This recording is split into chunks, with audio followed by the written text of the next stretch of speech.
زندگی روح اور جسم کے اکٹھے ہو جانے کا نام ہے، ایسے ہی ہے نا؟ اور موت کسے ہم کہتے ہیں؟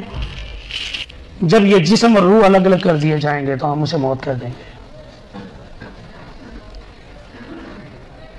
تنکا تنکا کر کے جوڑا، ذرہ ذرہ کر کے جوڑا، اسے بڑے پیار سے ترتیب دیا خالق کائنات نے، اور اس نے اپنی محبت، اپنا پیار، اپنی شفقت ساری سمو دی،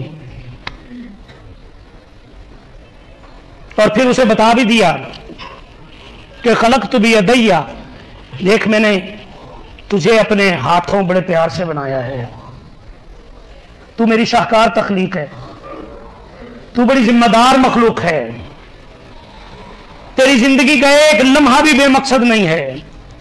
افحسبتم انما خلقناکم عبثا، کیا تم یہ گمان کر بیٹھے ہو کہ ہم نے تمہیں یوں ہی ویسے ہی بس بنا دیا، کوئی مقصد نہیں؟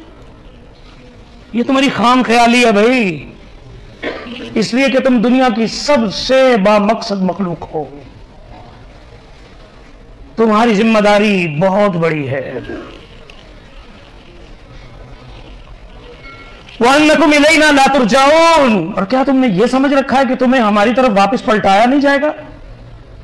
اس خام خیالی کو دل سے نکال دو، ذہن سے کھرچ کے دور کر دو۔ تمہیں با مقصد بنایا گیا اور تمہیں واپس ہماری طرف پلٹایا جانا ہے۔